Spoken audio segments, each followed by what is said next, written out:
All the plans were starting to get made and laid out so that everything was going to be just perfect.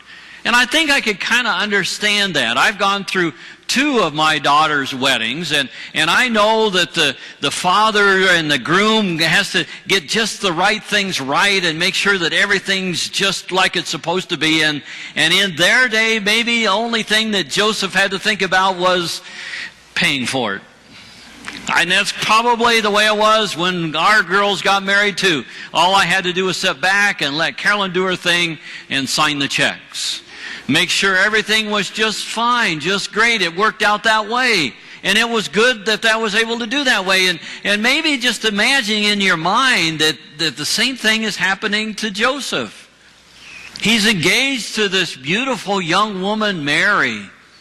And he's looking forward to this beautiful future that they have for themselves. And then maybe he's thinking about the little details like, the napkins they're going to have at the reception and what color the flowers are going to be. But I doubt it very much. In fact, I don't even think he was thinking about the bachelor party. None of those things were on his agenda of things to get done. Now, understand in Jesus' day that there is a little bit of difference the way that we understand engagements and marriages. In Mary and Joseph's idea or instance, it was a year-long engagement where the groom and the bride got to know each other a little bit better. It was the families that arranged the marriage. It wasn't that you went out and found somebody that you just fell in love with. No, the families decided that these 2 needed to come together, and you have to think or you have to know that in this particular instance, God had a hand in bringing Joseph from the house of David to meet Mary because she was so honorable, and bring them together to be this couple that was going to raise God's Son. So we get Matthew's idea of how this was all arranged and all this taken place on this particular Sunday because we hear the Matthew birth announcement. We hear about how that all came about. Now, I want to mix this together a little bit with Luke's understanding of how it happened, because Luke is the story that we better understand, or we hear at least every Christmas Eve as the story that we want to identify with, because it's got all the things in it like angels and shepherds, and Matthew throws in the wise men, and so we got the entire picture.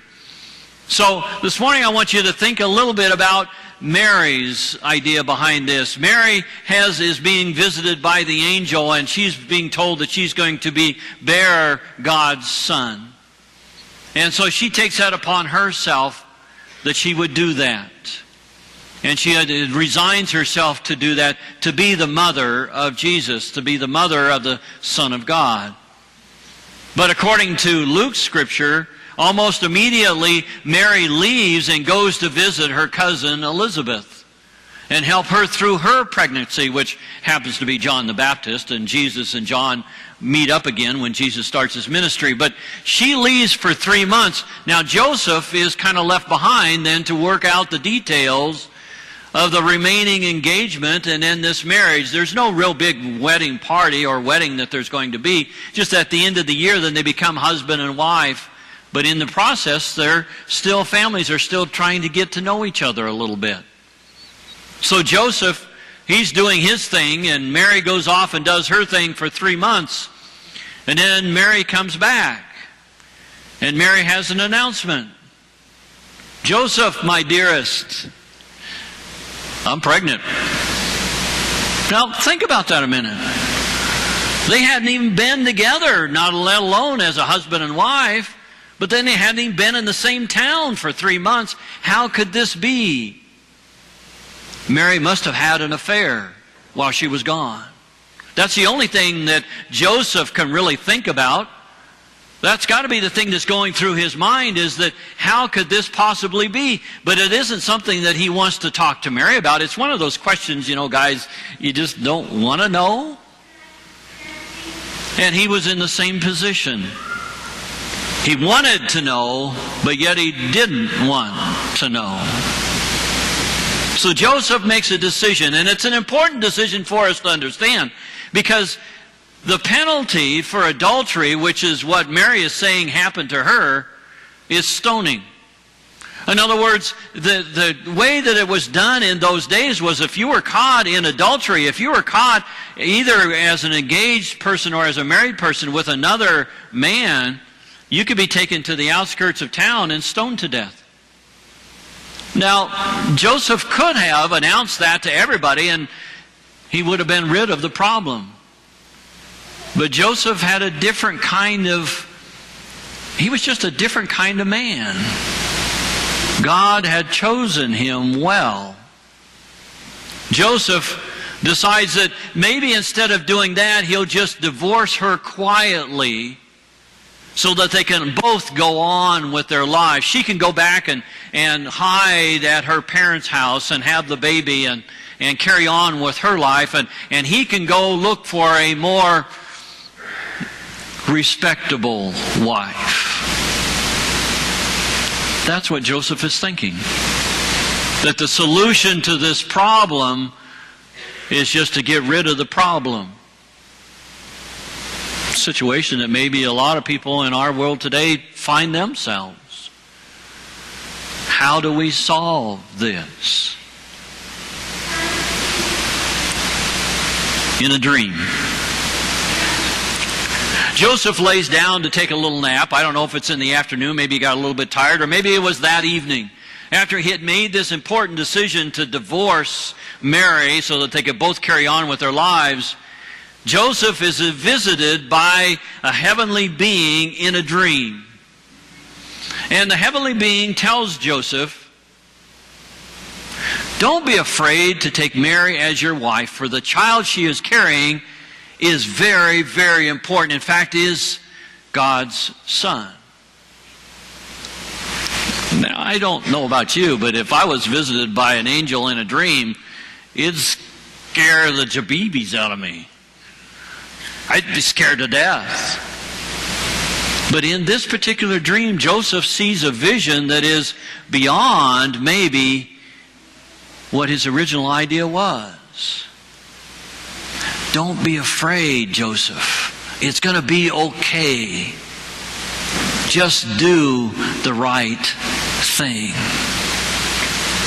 So Joseph wakes up from his dream and he begins to wonder, is Mary really pregnant, or was this just part of the dream? Did she really tell me this, or is it just part of this idea that all of a sudden came to me when in my sleep? And then he realized, no, it was a reality. So Joseph has a decision. And it's an important decision. And I can imagine Joseph sitting there trying to balance all the goods and the bads and making a list of each one of those. Trying to weigh whether he needed to quietly divorce Mary and carry on with his life, or take this important step of not only canceling the engagement, but being married to Mary ahead of time. What would the neighbors think? What would his co-workers think? Oh, Joseph, you sly old dog, you got Mary pregnant before you got married. How'd you do that? How'd you do that? On the other side of it, if we do this legally, I don't have to worry about it anymore. Tough decision. Joseph decides to listen to the angel. He goes back and he finds Mary and he says, "Mary, we're going to finish this engagement right now, and I'm going to take you as my wife this day, so that the son that you are bearing will be my son." Now, we understand that through all of the different kinds of nuances of modern day, that basically what Joseph is saying is that I'm going to adopt this child that you are carrying because I know it's not mine. But can you imagine Joseph later on looking at the baby laying in there and not being able to see a reflection of his own face? The baby doesn't look anything like Joseph. Now, the other thought that kind of crossed my mind is that